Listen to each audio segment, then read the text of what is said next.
Good morning, everyone. Welcome to the Co-Creators Convergence first Saturday Creator Convos. This is what we do the first Saturday of each month. In addition to every Thursday night at 8 p.m., we have a wonderful conversation. So I'm very excited about our conversation today. I'm Noelle Marshall, and I am one of the co-stewards of the Co-Creators Convergence, along with my husband, Bob Warner. And for those who are new, I want to tell you a little bit about the Co-Creators Convergence and also about what we have coming up. So stand by.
So welcome, everyone. We're going to learn something that's so needed in this world today. We're going to be talking about peace, and not just about we want peace, but proven ways of how this gentleman, Professor Jordi Palou-Loverdos, has actually implemented around the world. So I'm going to turn it over to my dear friend, Dr. Olivia Cheever. And Olivia she's just a wonderful host. She's brought us so many wonderful guests to the Co-Creators Convergence. And this is, she met Professor Jordi through her work with the Sunray Meditation Peace Village in Lincoln, Vermont. So without any further ado, I'm going to turn it over to Olivia to introduce our guest, who's going to offer a short centering, and then on with the show. So we ask you just to keep your video off and stay muted, but please chat with us. And all questions that arrive in the chat and on Facebook will be shared when we're invited in for conversation after Professor Jordi has finished his presentation. So thank you everyone for coming, and over to you, dear Olivia. It is a great pleasure, Noelle and Bob and everyone here, to introduce to you my dear friend and colleague, Jordi Palou-Loverdos, who is a member of the board and CEO of the Letter of Peace addressed to the United Nations Foundation. He's vice president of NOVAC International Institute for Nonviolent Action and founder and CEO of Equitas Mediation Center. He's a dialogue facilitator and an accredited mediator before the Public Catalan Mediation Center, and is also an accredited lawyer before the International Criminal Court. He's also a principal facilitator of the Intra-Rwandan Dialogue, the principal facilitator of a wonderful process which he calls Being in Peace, which is all about collective dialogue. And most important in my heart is that he is an esteemed member of the Sunray Peace Village, White Horse and Firekeeper Gaduji at the Sunray Meditation Society. Welcome, Jordi. Thank you so much for being here today and teaching us about being in peace in the Salmon Way. Thank you very much. Us through a centering process to help us align our frequencies. So First, I would like to thank Bob and Noel and Bob for inviting me, and also Olivia. It's an honor for me being with all of you this afternoon and being invited with you. And special thanks to this beautiful initiative of co-creators Convergence. So before starting to share,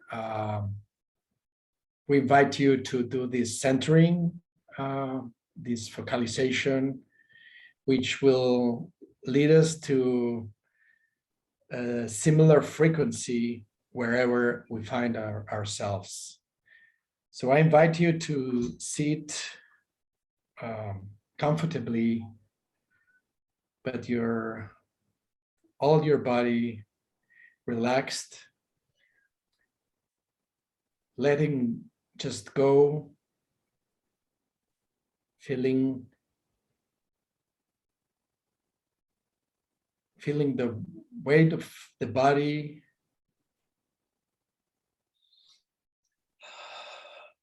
and focusing for a second in our breath.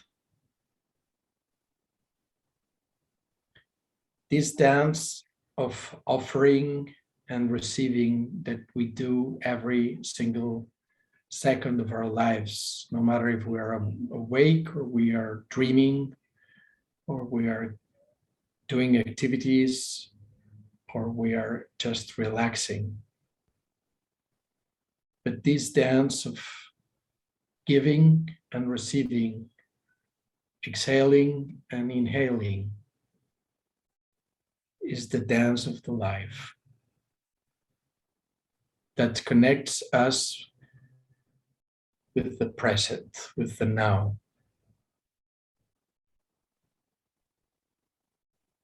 We can help ourselves to visualize the air entering our body. Not only the nose and the mouth, but the whole body is getting full by this air that we share all around the world. Is the same air that we share. And we invite this fresh air to renew us all. Do a little pause and then relax and exhale, offering our energy to one another.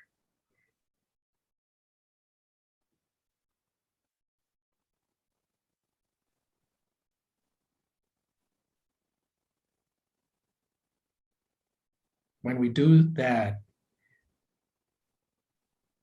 we are basically focusing on another quality of our electromagnetic waves in the mind and also in the heart.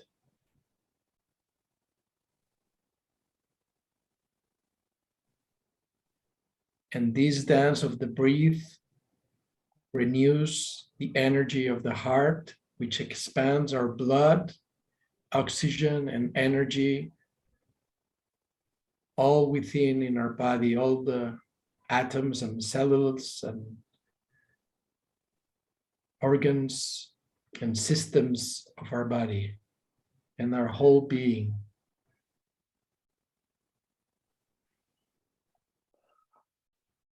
Beyond what we see. We don't see electromagnetic waves, but we feel them and we are aware of them. And from this dance of the breath, we concentrate for a second in our hearts. And we visualize a spot of light in the center of our hearts.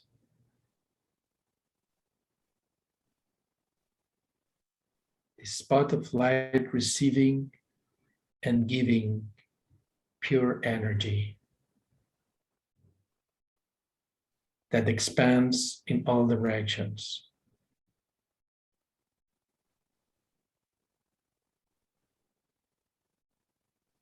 We can visualize this spot of light expanding in all directions, beyond our bodies, and connecting with all that we are connected this afternoon, here and now.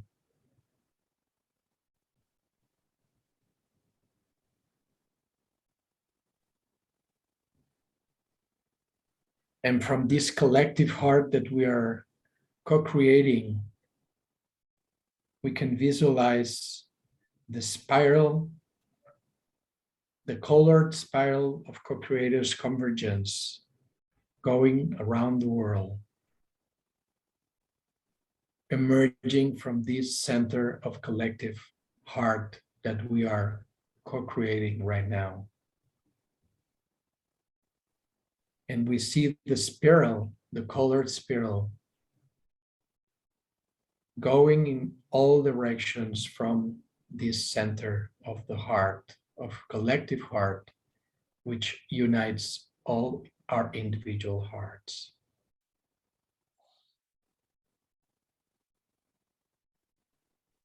We not only see, but we feel how this spiral goes all around the planet, the blue planet, expanding in the more than 7,000 million human beings that we are sharing existence and life right now, and the millions and billions of beings, plants, trees, animals, rocks, seas, oceans, mountains. All this is full of life, of this spiral of color that co-creators convergence is inviting us to visualize and feel within us and around the planet.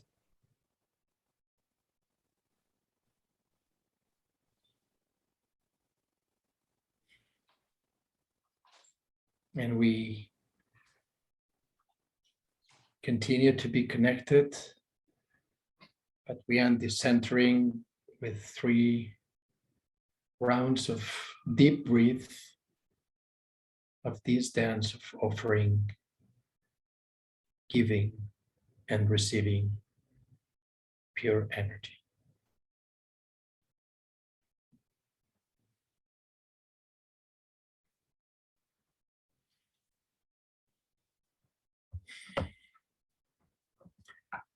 Thank you for being together in this beautiful spiral. I want to thank again Noel and Bob and Olivia and all the people, and Barbara Marx and all the people that make possible for us this afternoon to be together. I will share in these current moments some humble initiatives that intends to bring peace at different levels. Those are concrete examples of current persons, current people, I would say ordinary people that have been determined to bring peace at many levels, together with so many initiatives all around the world. And I wanted to start it with this because we may have the perception that in the world today that we are focused on so many events all around the planet, and with the media spreading all these news, most of them about destruction, about violence, about wars, about illness, about division, about so many dynamics that in a way synthesizes as destructive dualism.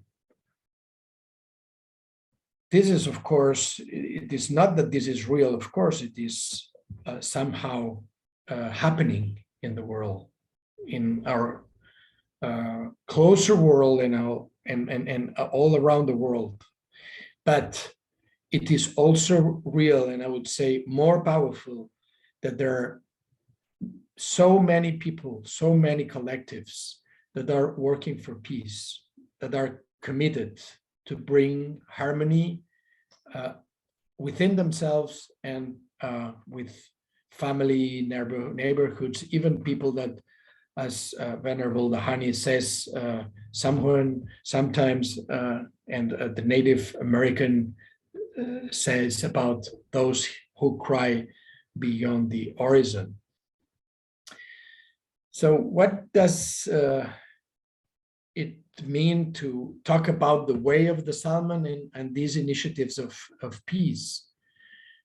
In fact, the way of the salmon invites us to connect of the rhythm of life. As we know, the salmon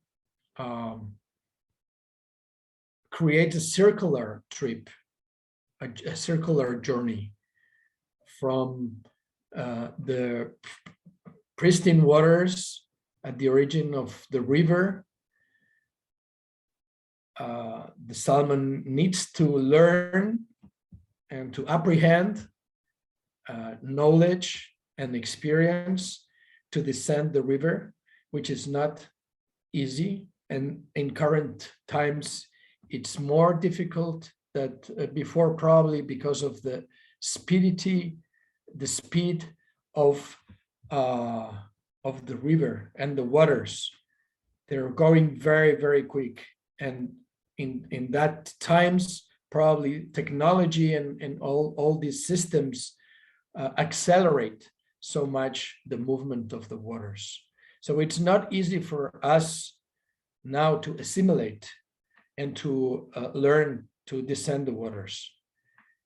And then we do a transformation to go from river to the sea, to the oceans, which would be all the social world, all the world that we live in, with so many realities, so many plurality. And there's always a moment that the salmon says, what I'm doing here, I descend the river, I'm in the sea, I'm in the ocean, but now it's time to go back home. And no matter if this takes 3 times, 3 hours, 3 weeks, 3 years, 3 decades, or even 3 lives, but this happens late or soon. And the salmon decides to go upstream in the same river that he or she was born in at the beginning. And we have to learn to go upstream in the same river that we have descended and let go so many things, so many experiences, so many belongings even, and so many attachments. So apprehend and let go. This is a little bit what is the rhythm of the breath, this contraction and expansion that we have experienced. This is the rhythm of the day that we live. We descend the ladders, we do activities during the day, and then we go back home and we go upstream our ladders and we lay in our bed, hoping to be renewed and resuscitated literally again the next day. And what is this circular journey inviting us in a more wide perspective and deep perspective? We can expand that to the universe rhythm and universe dynamic. Not only the moment, not only the day, not only one life, but also the universe. And what is universe? Universe is the Latin word for vers uni, which means towards unity. So in some way, the journey the present journey or the life journey or the humanity journey or the universe journey, it's inviting us to go towards unity through the experience of life, through all the challenges that we live. And these three examples that I'm going to share are little examples of this journey of going towards unity at local, national, and international level. So very briefly, I'm going to talk about the initiative of Inter-Rwandan Dialogue that Dr. Olivia has introduced synthetically. Inter-Rwandan Dialogue, so an initiative in Central Africa, where I'm going to talk and share about memorial audiences about the civil war and the dictatorship in Spain at national level. And last and not least, we're going to talk briefly about the Being in Peace initiative at local level. So these three levels are three examples of the same dynamic to expand in this journey towards unity versus universe. So I'll try to weave personal and collective stories about that.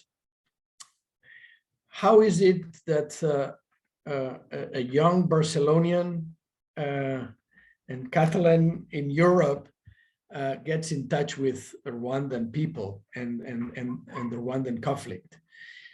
So what happened is, as I said, a current man, as me, was watching TV, and I was looking at the show that was showing what was going on in Rwanda after the year 94 official genocide. And they were showing many massacres, but also many people in prison.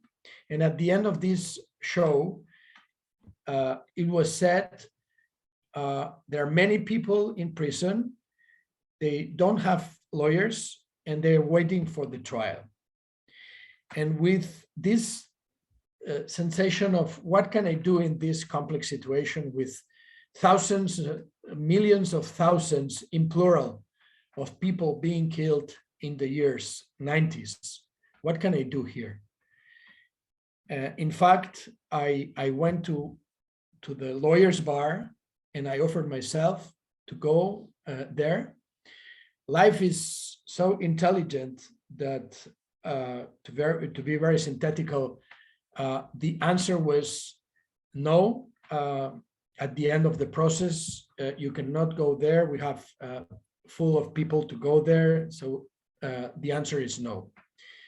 The same time that this arrived to me, this no arrived to me, some Catalan Spanish people were killed in January 97 in Rwanda. They were nurse, doctor, and journalists that were killed in January 97. So it was later, some years later, that some of these victims that were killed during this no of life to me came by hazard, by casualty, and asked me if it was possible to know the truth of what had happened to their relatives at that time. And that's how I started to be in touch with the Rwandan community, first in exile and then in Rwanda, also some people in the Democratic Republic of Congo. And we started a lawsuit for justice, for truth, justice, and reparation for all the Spanish victims and all the Rwandan victims and all the Congolese victims that were killed basically between year 90 and year 2002, when the competence of the International Criminal Court were starting. And we presented this lawsuit before the Spanish courts. And I'm not going to explain that because that was the beginning of the contact of the community of Rwanda And some of the exiles shared with me openly, and they said, this justice initiative, it is very important for us. It recognized us as victims. We were not recognized as victims. And now we are recognized as victims and survivors of all these events. We have names and family names that are real, and we are recognized right now. But at the same time, they were saying, this will not bring peace to our country. This will not allow our children to go back to our country. We need to do something more. We need to do something else. And that's when they proposed me to be a mediator in that conflict. And then my answer was no, comma. Why? Because I could be perceived as partial in that conflict, being lawyer, some of the victims, and then I was not feeling really prepared to do so. It's a very, very complex conflict, national and international conflict that involved at least 9 countries in Central Africa. And so I said, the only thing I can do is try to be with you, by you, and offer a time and a space for you to start a quality dialogue. And that's what we started in year 2004. It was 10 people coming from different countries in Europe, all they were exiled. After this first meeting, I was there present, but they basically, this dialogue was led by themselves, and they convened to continue this quality dialogue. And we did a second edition in 2006, and we were 20 people at that edition. There, I was asked to be the facilitator of the dialogue, which I was feeling more prepared to do so, and I was there. And to be very synthetic, I was asking myself how to start a quality dialogue between people that have suffered so much, that have suffered crimes of genocide, crimes against humanity, war crimes, disappearances, and so many destruction initiatives. And so I invited them to start dialogue, not talking, but experiencing. And we started with an edition of Aikido, the non-violent martial art of Japan, which was establishing us in a equality situation, because that was not knowledge and experience from Europe, from the whites for the Africans, to be very clear. This was not knowledge from Africans, but this was knowledge that was coming from Japan, from the samurais, and the traditional transformation of violent to non-violent activities.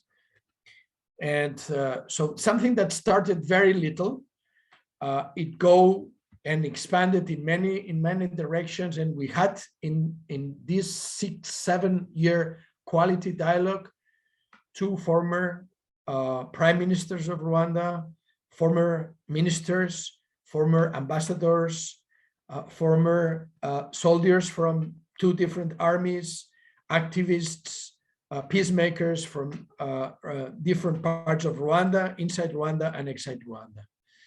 And at the end, the idea was to, the conclusions, to bring new initiatives and new horizons for Rwanda, initiatives for truth, for dialogue, for justice, for reparation, for warranties of non-recurrence, what is called transitional justice, but also a new system of democracy for the people of Rwanda, for the 3 ethnic groups of Rwanda, Hutu, Tutsi, and Twa. And at the end, a courageous woman called Victoire Ingabire took the flame of the dialogue and went from exile to Rwanda to bring that message. and she was arrested. She was not allowed to bring this message of dialogue because it was considered to threaten the authoritarian regime of Rwanda. She was in prison. She was brought to court. She was condemned to 8 years of prison. She appealed, and then she was considered guilty for more crimes and condemned for 15 years. And she has been more than 8 years in prison, trying to bring from inside the prison and now from outside the prison, the message of the dialogue that we built during all these years. So this is the first example. The second example is what we called memorial audiences. Memorial audiences is an initiative that started in Catalonia, Spain. You know that we have suffered from civil war in the year 36 and 39. So people and families killing each other in this country. And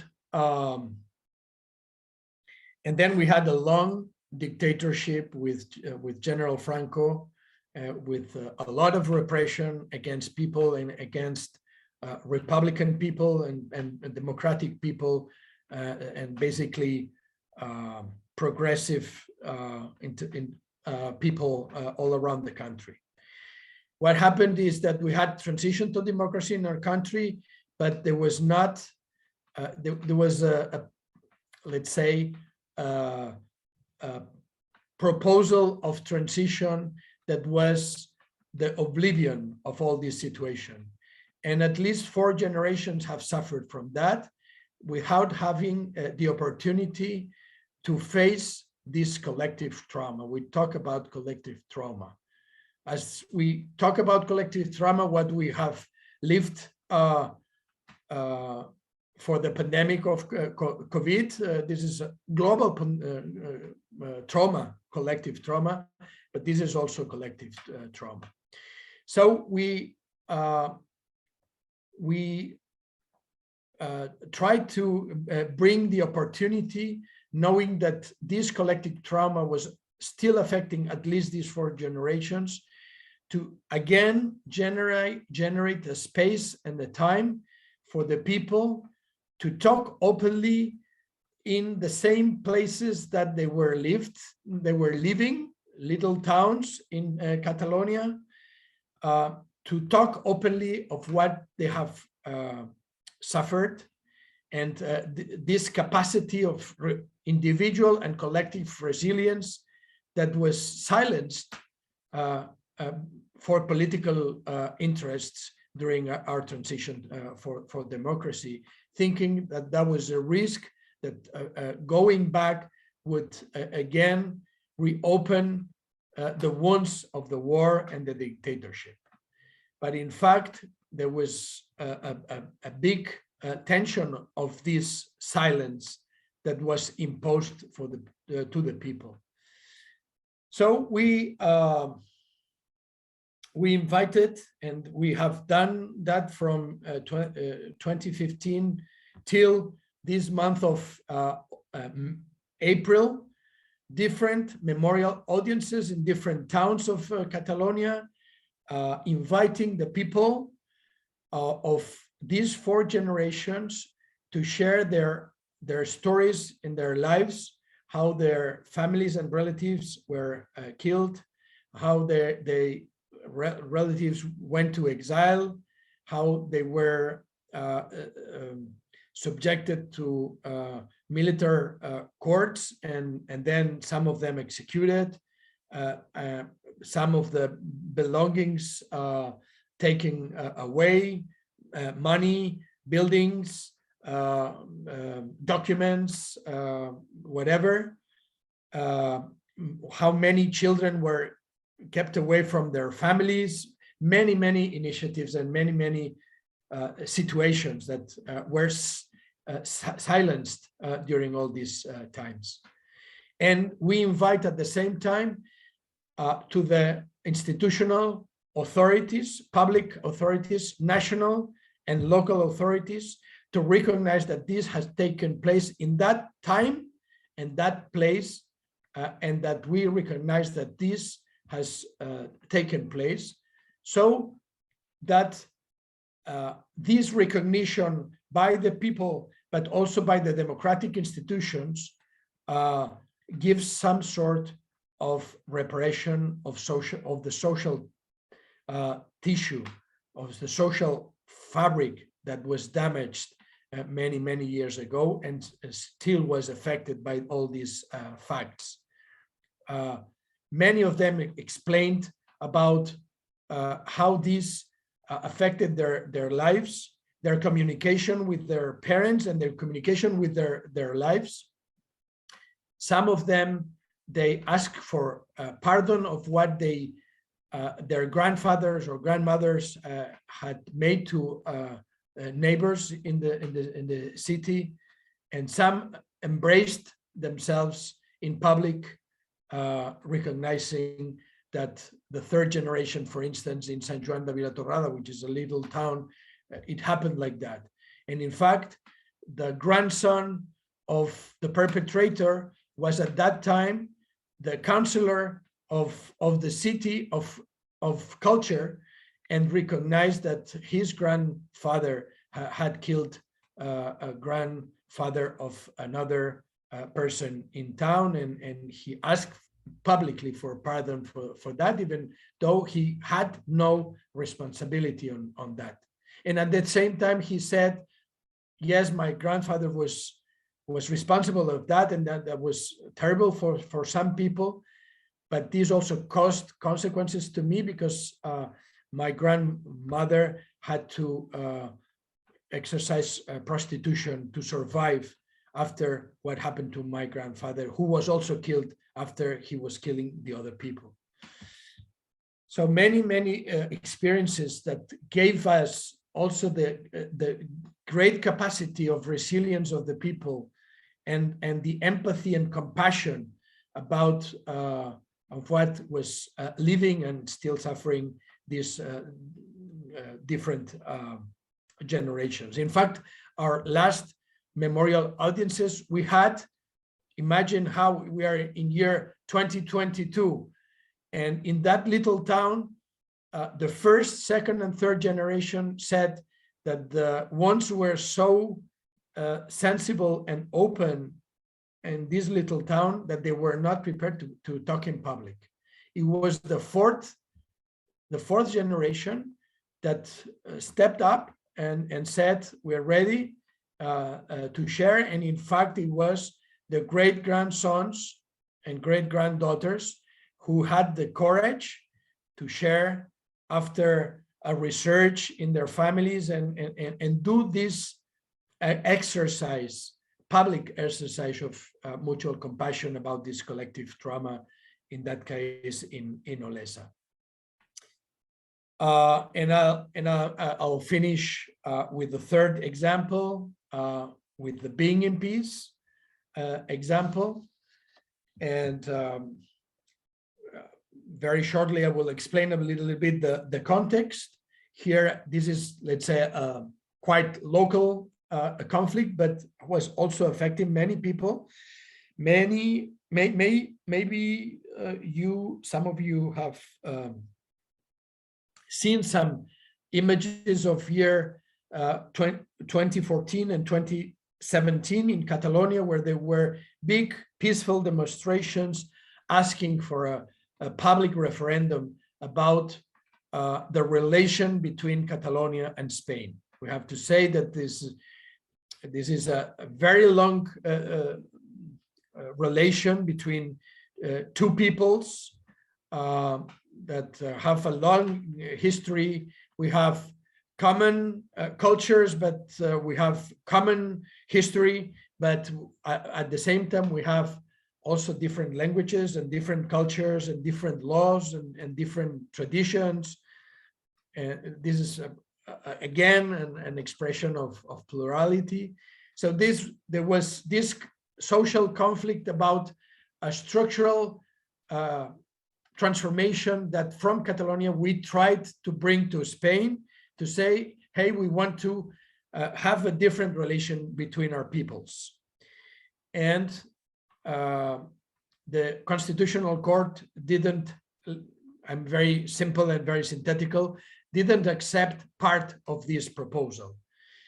So Catalonia was, many people in Catalonia were very excited about this situation. And there were so many demonstrations, peaceful demonstrations, that led to a public referendum in year 2017 that was now not allowed again by the Constitutional Court and not allowed again by the government of Spain.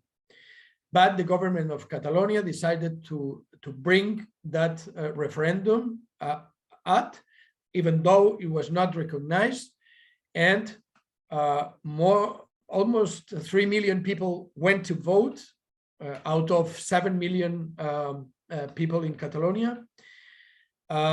And from that, there was events of violence against people voting peacefully in the voting schools and spots. And there was an event of social conflict and also collective trauma, what was going on between Catalonia and Spain. And we had many policemen present in Catalonia. There was a lot of tension between 2017 and 2019, 2020. And at that time, with all this collective trauma and this tension and this even violence in the streets, punctual violence in the streets, after the political leaders, the president, the vice president, and the government were put in prison for 13 years after this organization of referendum and proclaiming the independence of Catalonia, all the people and even the politicians were talking about, we need to have dialogue.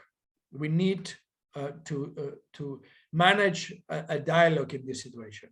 Everyone was saying that, but the reality is that the living together situation was really broken in many families, in many workplaces, in many even NGOs working for peace or for human rights or for social interests. Or enterprises, companies. This was the reality. Even people couldn't speak about the conflict because there was so many passion and tension about that. So everybody was talking that we needed a dialogue, but nobody was not doing dialogue, not organizing dialogues, or even the politicians didn't organize any structural dialogue. And that's why we started this Being in Peace dialogue we said, to face the social and political conflict in Catalonia, Spain. And this could be used and extended, and I'm going to give you some examples. I'm looking at what of your different situations in the States or in Canada or in many other countries about racism or about the movement of Black Lives Matter, of what is going on with the guns, or what is going on right now with the Ukraine war with Russia, and so many other situations in war in more than 20 wars currently in the world, and we only talk about Ukraine right now. We have forgotten about Syria, about Afghanistan, about Iraq, about even the challenges of Colombia, or many other countries that are facing still many situations of violence and destruction. So we invited ourselves to make to produce this quality dialogue. And in fact, and I will finish with that, we start every time of an edition of a dialogue, of a Being in Peace dialogue, with this centering that we have started today. We share with the people, and most of the people are, I would say, not spiritual at all, or not linked with spiritual activities, or even with meditation. They're not even familiar with meditation. But we share that we say when we do sport, we do some physical movements.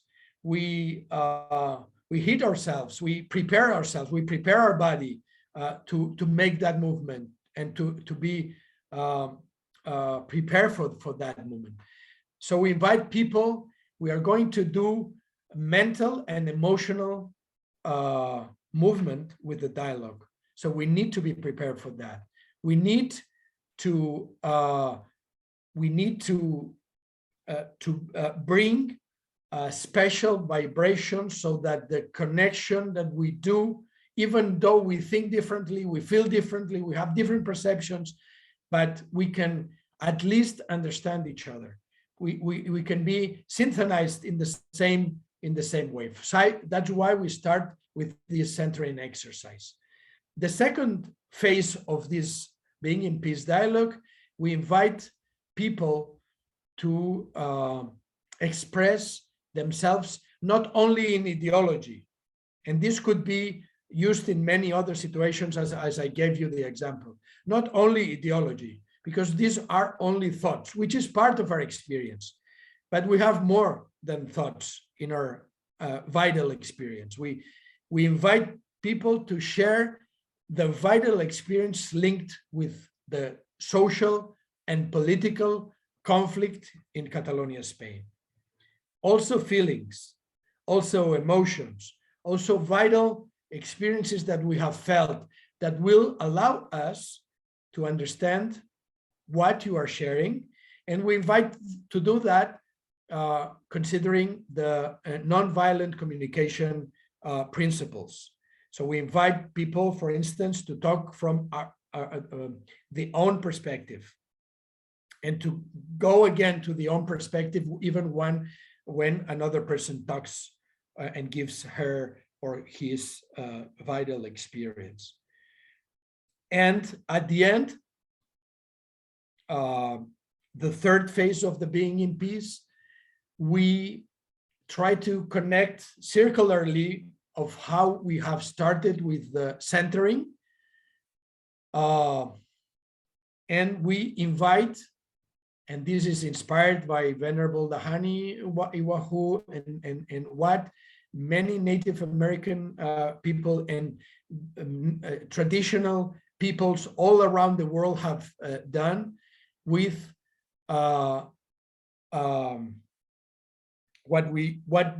it's called generating the common vision.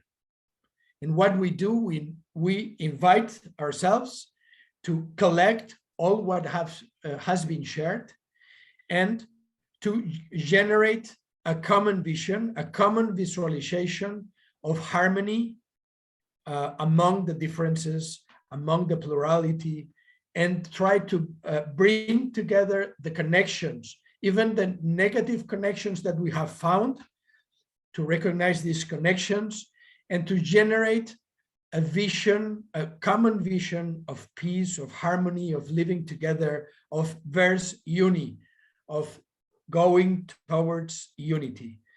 And in fact, I have to say that in this generating common vision, in Being in Peace, we have all of you present in this generation of common vision, because we end this common vision very similarly as I have used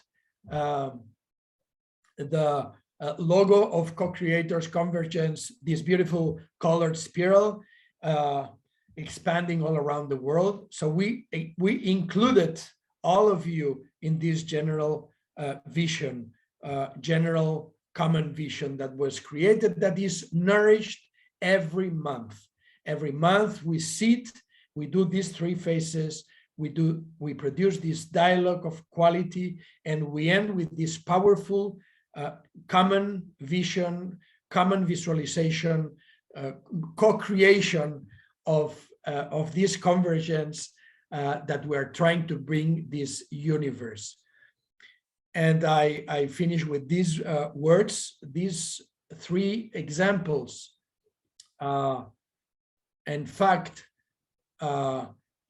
re-nourish us as persons and as community, and reverberates in many, many dimensions, in many, many peoples. In fact, we are also receiving the reverberations of all your initiatives that you are doing towards peace, towards harmony, and living together in quality dialogue and exchange and communion and compassion. A last maybe example of all of that that we were doing, in fact, in the States, in Salmon Way, after some ceremonies we did, we were asking ourselves how to expand all these experiences of peace, and there was the initiative to bring this kind of political and public support.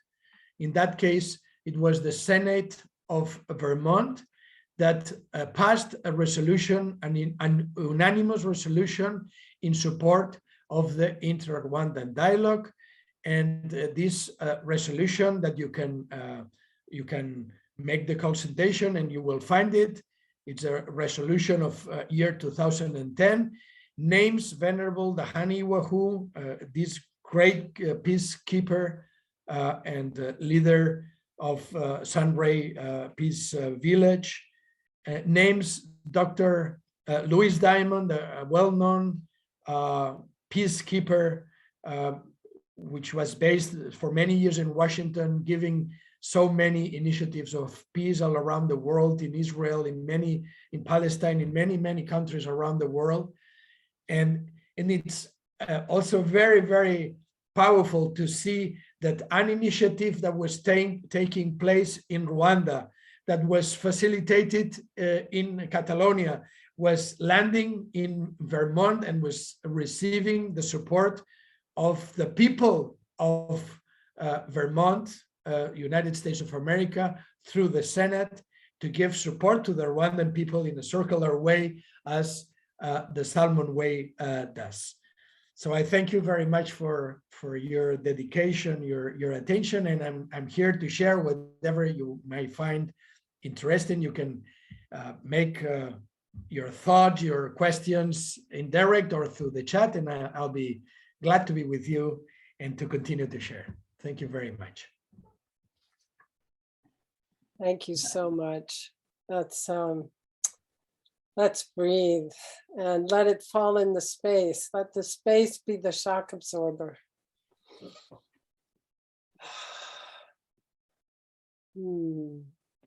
This wonderful quantum field, which has so much possibility. We need to remember that, don't we, Jordi, and all of us?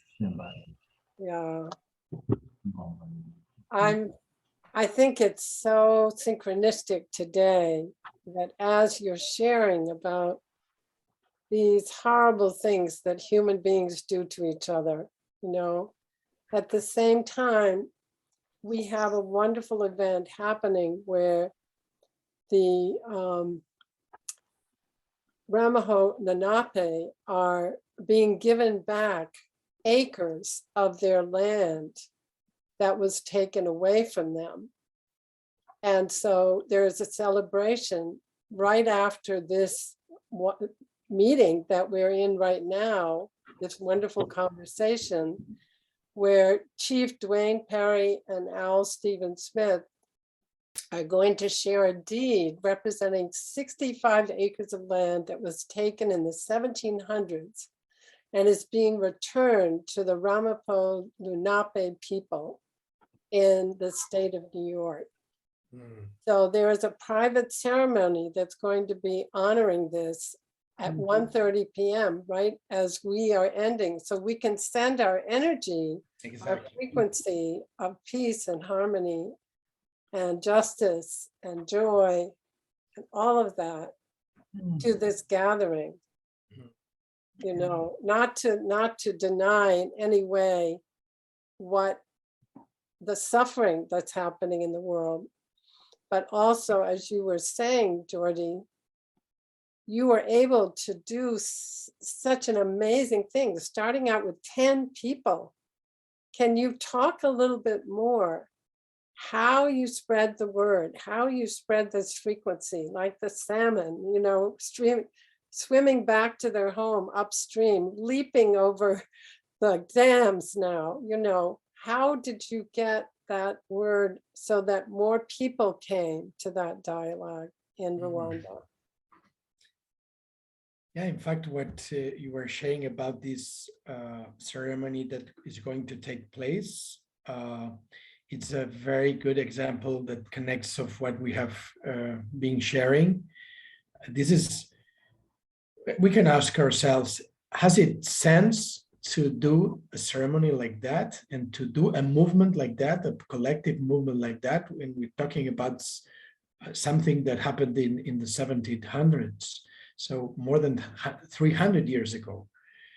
But this is an initiative of reparation of Right. so many generations that have, in fact, been connected with that and still are connected with that, because this was the land of their great-great-grandfathers and mothers. Right. And and to connect that with the dialogue, the inter-Rwandan dialogue, at the beginning, it was these 10 people that were basically based in different countries in Europe, and they were in an exile situation. So there was this vulnerable situation, but at the same time, it was also a powerful situation, because all these people were really leaders in their community in exile, and they were taking and keeping together the people in their countries in exile, giving themselves the opportunity to be together, to face the situation and to be together in the challenge. That means that when you have left your country and you're in a different country with different language, different currency, different culture, different, so many different things, and your children and your grandchildren go to school with in a very different situation. Many were born even in exile, and they have even not known the reality of their original country, but they were connected with the community in their exile situation. So after the edition of 26 in 2006, when we made this Aikido initiative of the beginning of the dialogue, they produced a very powerful consensus document of some steps to be taken in the future by the people outside Rwanda and inside Rwanda, towards dialogue, towards democracy, towards a commission for truth and reconciliation, and to face traditional resentments, historical resentments between ethnic groups, to face fear, collective and individual fear that have affected so many generations and still at that moment. So from that consensus document, we had the idea together to do what we called platforms of dialogue. And so we tried to expand the dialogue and to invite to the dialogue different peoples inside Rwanda and outside Rwanda, from taking as an instrument this instrumental consensus document that was produced in 2006. So all the platforms of dialogue that were created from 2006 until 2011 were using as a base of, let's say, exchange and compassion, this consensus document. And we then produced these different editions of dialogue in different countries. For instance, we went to Amsterdam, and people from Rwanda were invited, some coming from Rwanda, but some coming from the Netherlands, Belgium, and Germany. We did the same thing in France for France, Italy, and Spain. We did the same in Washington for people of Washington from the United States and Canada. We did the same in Kinshasa for people basically exiled in the Democratic Republic of Congo. But the dynamic was the same, and every, let's say, leaders and connecting people in their spots were inviting people that were connected in these same spots, gathering people. So this, it's like irradiation dynamic that was produced. And I have to say that in some of these editions of dialogue, the generation of the common vision was experimented and was brought into practice. And this was nourished every time that they met together. You know that the Native American and Venerable Dahan explains that they used to meet and to re-nourish that every new moon. When the community meets again for the new moon, it's time to re-nourish this generation of common vision, because this brings new opportunities of materialization of what is spiritualized. So this is this quantic reality that we're talking about. We are producing vibrations at different dimensions and different levels, highest dimension and lowest dimension, and even material dimension, because we want to influence also the more dense vibrations that we share in our lives, that need to be impressed by these high vibrations that we create in our common generation. Thank you, Jordi. I wonder if anybody else has questions, because I have another comment or observation about Dr. Louise Diamond, whom we both loved and worked with, Peace Builder. But I wonder if anybody else, Bob, do you have a question? Yes, thank you. Thank you, Jordi. This has been amazing, amazing. One of the things that we're experiencing in the United States, and I'd like to hear if your experience, though in different countries, had this experience and how did it fold into your process? Here, there are so many that, how should I say, make excuses. There's no need for reparation. There's no, my children that are in elementary school, junior high, high school, weren't the ones that imposed slavery or weren't the ones that imposed genocide on Native Americans. So why are you telling them about that? Why are you making them feel guilty about that? And they weren't the ones that did it. So why should they be engaged in anything that relates to whether it's reparations in an economic sense or whether it's, as you're talking about, reparations in an energetic or vibrational sense? Have you experienced that elsewhere, and how has the process folded that in, if it has? Thank you very much, Bob. This is very, very crucial. In fact, this dynamic of no need of reparation is the same as I tried to share about the civil war in Spain and the dictatorship. There is this discourse, that there is this kind of speech. This is the past, and why do you want to reopen the wounds? We have a new democratic system that works more or less, but it's a democratic system. We have not the dictatorship anymore. And so this is the same kind of arguments. It doesn't matter if we talk about the 30s or we talk about 300 years ago. In fact, these 3-4 decades of new tendencies of what we talk about transitional justice talks about this way, this master way, and reparation is at the third level. It's not the first step.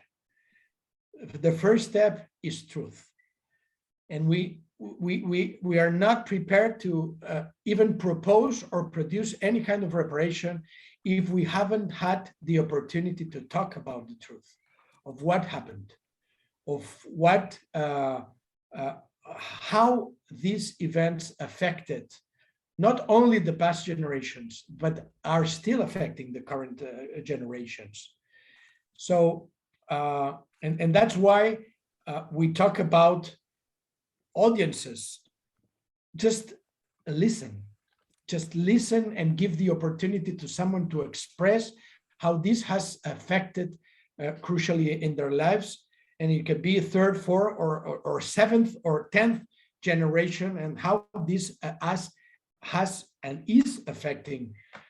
In fact, there are many studies about collective trauma, both at immaterial level and material level, even at body level, that how people are somatizing, are even receiving from different generations some kind of, let's say, disequilibrium, illness, not harmony in the body, or not harmony in the mind, or not harmony in the heart, or not harmony in the soul or in the spirit. In fact, there are different dimensions, but we're talking about the same dynamic. So the first step is always the truth. So let's give us the opportunity to express and to listen what happened and what is still affecting us. And then we need first, and before to talk of reparation, we need some kind of justice. And sometimes even producing truth is a way of producing justice, of recognizing this has affected us as a community. And in fact, you in the States can be very, very aware of how all these events of slavery, of what happened with Native American, is connected with the constitution of your country, Right. of the birth of your country, of the wealth of your country, of the receiving of your country from everywhere. So it's something that it's in the heart of your country, Right. as well as is in the heart of our country, in our democracy right now, the relation between different peoples in the same peninsula, let's say like that. And then, Jordi, I see that Tex has a question. I hate to interrupt you, but I'm Yes. Tex has been very patient. Thank you so much. Tex, would you like to? Thank you. First, I'd like to thank Olivia for bringing Jordi, Palou-Loverdos to talk to us today. I didn't expect to be coming here today to be listening to you, and that it would be resonating so profoundly with me at so many levels.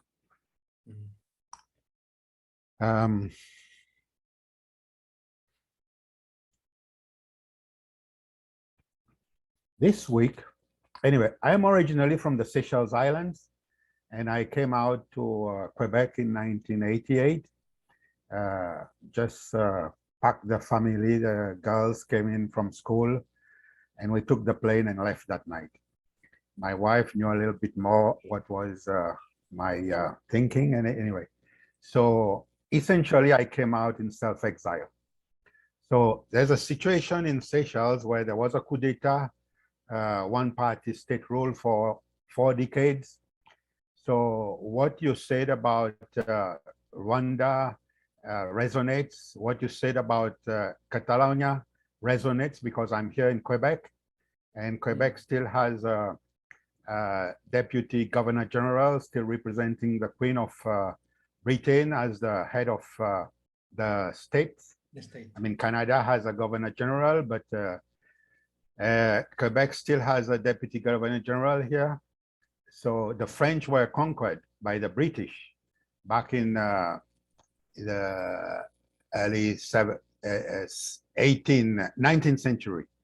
And when the British took Quebec, they took Seychelles, that was then a French colony in the Indian Ocean. So we became a British colony. But we in Seychelles eventually became independent in 1976. So I still don't understand what's been happening here in Quebec. But that's a different story. So Seychelles is an independent nation, a member of the Commonwealth, a member of the Francophonie, officially trilingual. But that doesn't prevent problems, because there was a coup d'etat in 1977. And right now in Seychelles, there's a Truth, Reconciliation and National Unity Commission ongoing. It's something that I've been a bit of an activist for over the years. And only this week, there were first public hearings of amnesty petitions, because people who have been identified now after 3 years as perpetrators violating human rights, they've been signified that the perpetrators from the evidence and all that lot, and they have the option to come before the commission to petition for amnesty and have the victims or representatives of the victims present. And if they honestly tell what happened and all and ask for forgiveness, it's in the authority of the TRNUC that is has the power by law to grant them amnesty. But amnesty does not depend on the victims forgiving them. And this week I listened to these 3 live sessions of this amnesty, and it's really very, very, very powerful in terms of the emotion, the anger, the people not wanting to forgive. All this, I mean, it's coming out. As you say, the most important is truth. So it's truth. Then hopefully we can go to reconciliation, and hopefully then we can have national unity. So that's happening in Seychelles. And so it resonates very profoundly when you talk about Rwanda. I was here in Quebec when things happened in Rwanda. And of course, this struggle for Catalonia resonates with me as a Quebecois, because now I consider myself as much part of the Quebecois, you know. And so I will try to focus now very briefly on solutions, what I see as pathways to solutions. When you talk about generating a common vision of harmony, I think that's very important. And that brings me to the deep time perspective, which is the context of our existence on this planet in a universe that's evolving since 14 billion years. Now, if we can share that vision, we can have a sense of awe for where we are as individuals, wonder, and humility, because we're on the speck in the vast cosmos, and yet we're fighting with each other. So I think there's something in the deep time perspective, which I have become aware now for under a year, because I've been taking a course even with the Deep Time Network. So I think there's something there. The next possible path for solution is for effective participatory democracy. Because so far, all that we talk about democracy is not really, it's not very much democratic.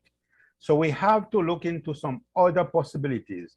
And with the technology that we have now, the digital technology, we can have online, you know, digital technology that enables people to participate actively in the democratic process. And I've been part of a project, a citizen project here in Quebec, to put that forward as a objective proposal with probity. So I think there's these things. There's a need for truth, reconciliation, and all that. Then we have to have these solutions that will give hope to people that we can do a better job than it's been done so far. So this is where I'm at. And I thank you very much. I will have to look up a bit more about your experience and what you propose, your websites. I've had the opportunity to be in Basque Country one time. So I am a little aware of Spain, you know, you know, like there's this area where the cooperatives are so successful, cooperative movement. So there's the inspiration also in Spain. So thank you very much. Thank you so much, Tex. Thank you Thank for you. your ways of solution that we have to go deepen and even the coherence. I can make a brief comment instead. Is there any question or if there is a question, I can. Oh, Noelle has her hand up. No, Okay. go ahead, Jordi. Respond. I want you to Sure. respond to that, and then I have a comment about something. Okay, so very briefly, you were talking about this Seychelles initiative and this amnesty, and which in fact is a way of searching reparation for the events of the facts. And here is when where it is so important, as you said, that all this system has a coherence, and there is not isolated initiatives that may, in some cases, even cause more harm if this is not seen as a wide initiative. I'm going to give you an example that maybe connects of what you have shared. I saw that in I think it was in the state of Virginia or something like that. In year 2008, it was passed a resolution in the state asking for remorse and pardon of what had happened in the past with the slavery and the Native Americans, and this was coincidental with the 300 years of the establishment of Jamestown, and Right. this was a great initiative of symbolic reparation from the highest political institution in the state. It was not the federal Congress, let's say like that, but it was a state of the United States of America, as it was the Senate Vermont, let's say like that. But at the same time, in the justice initiative that we were providing here, according to universal justice principle, we were aware that some international companies, including American companies, were plundering natural resources using the Congolese people as slaves, really literally slaves. So the same time that we are trying to bring some kind of reparation, symbolic reparation, there are companies in the same state that are producing the same harm that was done in a different way, different dynamic, but the same, let's say, the same dynamics. So this is how important is to produce this collective, systemic truth, justice, and reparation and warranties of non-recurrence, so that things cannot come again. Because after the Second World War, it was, I would say, unanimous to say this cannot happen again. Right. This genocide cannot happen again. And what's going on? What's going on in the last decades? What's going on in many countries today? Maybe we don't have, let's say, Nazi concentration camp as a machine of collective killing as we had in the 40s. But there are many dynamics of destruction through war and through camps in many places in many places in the world, even in China, which is apparently very developed in many and a very powerful country and economic and whatever, with many population. This happens also in China, Right. or in Russia, or in many other countries. So it's not the time anymore to do isolated things. It's time to bring together initiatives beyond countries, beyond frontiers, to put together the energies as we are doing together today, as co-creators is inviting every month to do. This is the real path to bring that together and to weave this human fabric. And it's not time to do it alone. It's time to do it together. All this is so powerful. And the destruction dynamic is very powerful, but the powerful of the people together and the coming together and the synergy of aware people and conscious people working together are capable of giving and changing and transforming this lower vibration into a higher vibration. Thank you, Noel. Beautiful. Thank you. Oh, boy. Great dialogue. I just wanted to say that Bob and I had an experience that after the riots in Charlottesville, Virginia, where Heather Heyer was run over and killed by a Nazi. There were two, a husband and wife couple that were overseas, but they were, I would say they probably are, fundamentalist Christians from, the US that were overseas. And they heard about this because that was their area. Of course, the whole world heard about it, but it broke their heart. So they started an organization called Listen First, listenfirstproject.org.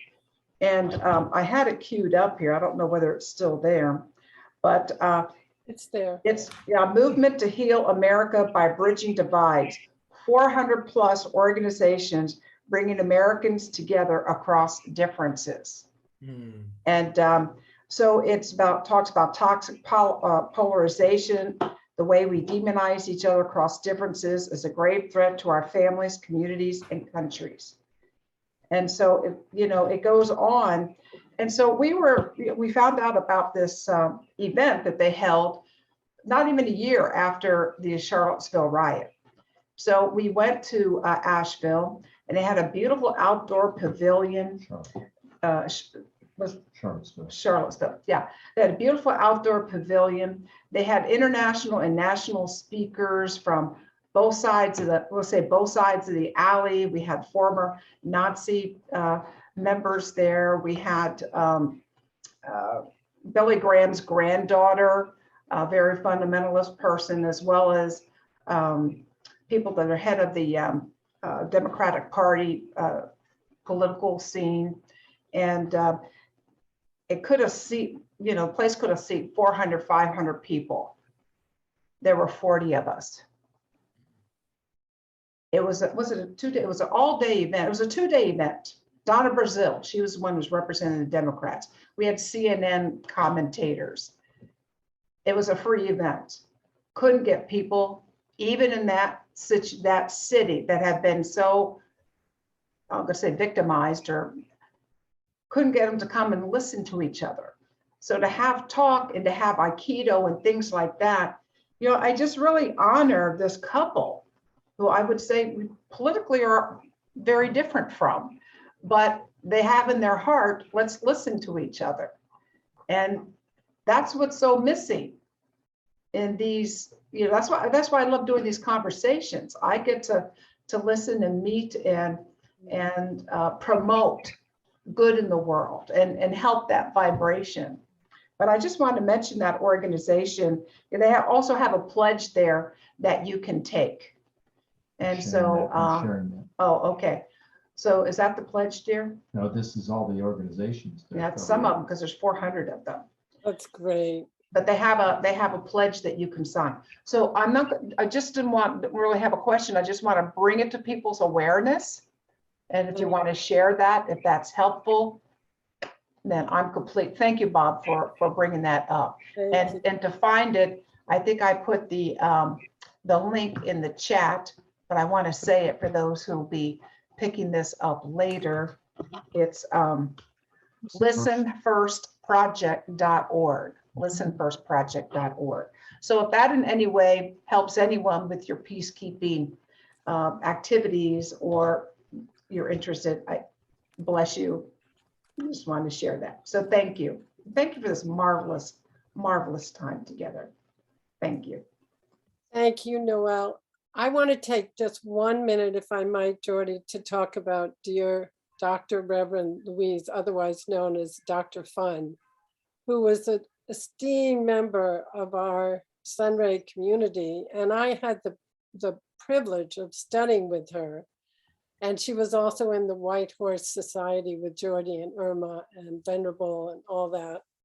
And she was a peace builder. And what I learned from her, she's written a book called Multi-Track Diplomacy with Ambassador John McDonald. And they formed a think tank in Washington, D.C. after she had done all this peace building all the way across the world, including in Palestine and Israel.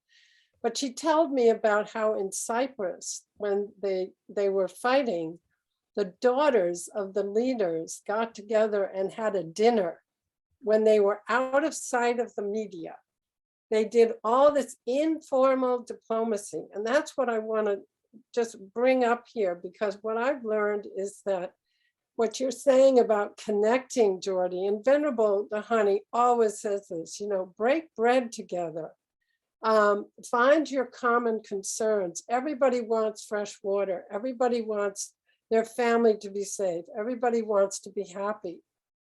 And to find these places where you can come together and break bread together and converse the way you bring us together, Bob and Noel, to converse informally, but about such deep subjects, that we all care about. Because then we remember, as Reverend Louise, Dr. Louise, Dr. Fun would say, is that we remember that we're all human and that we all have the same concerns. And that's what you're talking about, Jordi, I think, when you're saying that the systemic, the collective, it's like, how do we, it just makes me, it's such a raw example of how the same companies in Virginia were saying one thing with one hand because they were trying to say reparations in their state, but they were enslaving the people of the Republic of Congo. That's so blatant. It's time that the left hand knows what the right hand is doing. And I think one of the things that happens with these kinds of listening dialogues and restorative justice, which is another way that we use in this way in this country, is that people do not interrupt each other. They pass a talking stick or something which comes from Native American, and they listen to the humanness, and they find those collective visions together when they don't interrupt each other and when they have this structure. And Jordi's going to be presenting on the Salmon Way again through Sunray, October 1st. There will soon be information about that, but anybody who's interested in really experiencing this, and we've had him on before, and people love this very practical way that you can bring back to your communities. What's not to love about Professor Jordi? Exactly. And he's coming to our elders gathering in person with his wonderful, also amazing lawyer, international lawyer, mediator wife, Irma, and their two daughters. So come and join us at the elders gathering, because it's all about caretaking Mother Earth. And you can come, you can come online or you can come in person.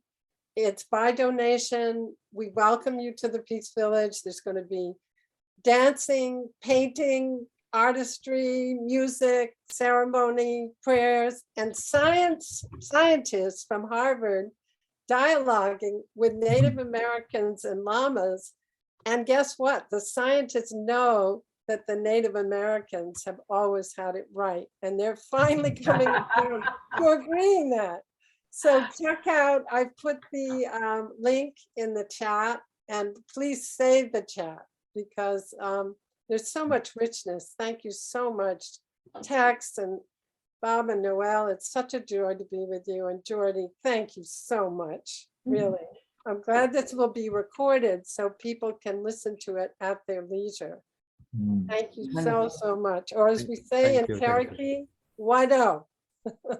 Wado. Thank you, Professor Jordi. We look forward to connecting in the future. Maybe even during World Unity Week. Yes. Never say never. Yes. That works. We'll talk to him, Noel. I'm working on him. Okay. Could he be in your Zoom room? Yeah, I'm trying to, we're working on it. We're working on the schedule as we speak. Maybe this dialogue could be, because it could be recorded. We'll talk. Okay, we'll chat. Wonderful. Thank you, everyone. Blessed day. Thank you, everyone. Have a blessed day, everyone. Love you. Peace and blessings. Bye. Love you all.